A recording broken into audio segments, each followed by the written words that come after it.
You're watching live from Paris here on France 24. Time now for all the latest business news with Kate Moody. Hi, Kate. Starting off with the Trump administration announcing new sanctions on Venezuela. Yeah, absolutely. Indirectly, anyway, because the Treasury Department is targeting a subsidiary of the Russian oil giant Rosneft for helping to sell and transport Venezuelan crude oil. The measures will block any assets of Rosneft Trading or the company's vice president, DJ Casimiro, which come through the United States. They'll also criminalize any transaction with them. The Trump administration has supported opposition leader Juan Guaido, who welcomed the new sanctions. U.S. officials said Rosneft handles more than two-thirds of Venezuela's oil, one of the few resources bringing money to the struggling government. I'm sure there will be efforts to get around the sanctions.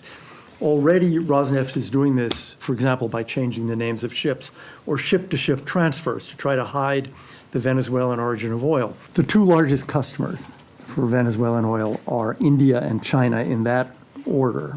We will be having conversations with the customers to advise them of U.S. policy with respect to the export of Venezuelan oil. HSBC will cut 35,000 jobs over the next 3 years. That's about 15% of its global workforce. Shares plunged nearly 7% in London on the news. Catherine Viette reports. Plunging profits and deep job cuts at HSBC as the banking giant radically overhauls its business. HSBC said its pre-tax profit fell 33% to just over $13 billion last year, compared to nearly $20 billion in 2018.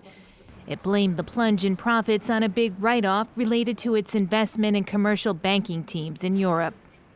Our immediate aims are to increase returns, create the capacity to invest in the future and build a platform for sustainable growth. As part of its restructuring efforts, HSBC says it plans to cut around 35,000 jobs, reducing its headcount to 200,000 over the next 3 years. That would slash its global workforce by about 15%. The UK-based bank is also planning to shift more of its focus to Asia, where it makes most of its money. To do that, HSBC says it will scale back its trading and investment banking operations in Europe and close around 30% of its bank branches in the US. These measures are hoped to reduce costs by $4.5 billion. Complicating HSBC's efforts, low global interest rates, the protests in Hong Kong, and the coronavirus outbreak, which have caused disruptions to its operations. After shedding around 2% of its workers starting in August of 2019, this will be the bank's second overhaul in 2 years as it tries to boost its profitability. Jaguar Land Rover has warned its supply chain is at risk because of the coronavirus outbreak in China, and it's come up with an unusual way of keeping its factories going for now. CEO Ralph Speth told reporters the company has been carrying components in suitcases from China to the UK. That won't be a long-term solution, though, as the outbreak drags on. JLR's production could run dry after about 2 weeks. That's when he says they will find that there are parts missing. He also admitted that sales in China have ground to a total halt. On Friday, parent company Tata Motors extended a shutdown of Jaguar Land Rover's Chinese plant due to the outbreak, although it could reopen sometime next week. While a number of car makers have issued similar warnings, America's most valuable tech company has also sparked concern about the impact of the coronavirus outbreak. On Monday, Apple warned that production and sales were being hampered as stores and factories across China remain closed or with limited operations. Apple had forecast record revenues for the period from January to March, and it didn't specify how much it expected to lose. It said the supply of iPhones would be temporarily constrained. It's the first major U.S. company to issue such an explicit warning. Apple shares dropped around 2.5%. Many of its suppliers have followed suit. That brings us to the rest of the day's trading action. The Nasdaq has turned slightly upwards on Wall Street as Tesla shares rise around 6%. The Dow Jones paring back earlier steeper losses, still down about half a percentage point, though. The major European indices slumped earlier on. We saw the CAC 40 down about half a percentage point, the FTSE 100 2/3 in London. Alstom shares dropped 3% in Paris, a day after announcing it would buy the train division of Canada's Bombardier. The EU has added 4 countries and jurisdictions to its blacklist of global tax havens, but the list is controversial, both for who is targeted and who's left out. And there are growing questions about how effective such measures really are. Luke Schrago has the story.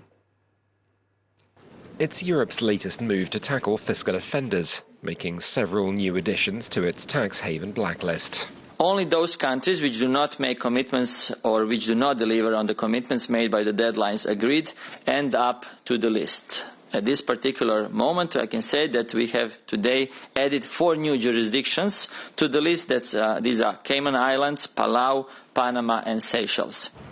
The 4 join 8 other jurisdictions on the list, increasing the likelihood of damage to their reputation, deeper scrutiny of their financial transactions and the risk of losing EU funding. It's also the first time a British territory, the Cayman Islands, has been targeted.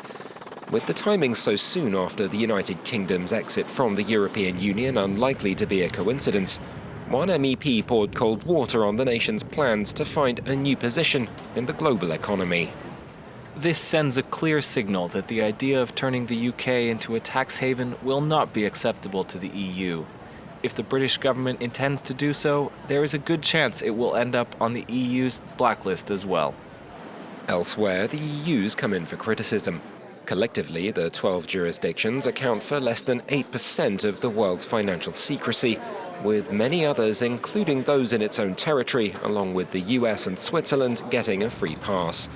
Even Turkey, despite aiding Europe in other areas, doesn't share tax data with EU states hosting large Turkish communities, and has now been given an extra year to toe the line. Chris, that's all the business news for now. Thanks very much, Kate.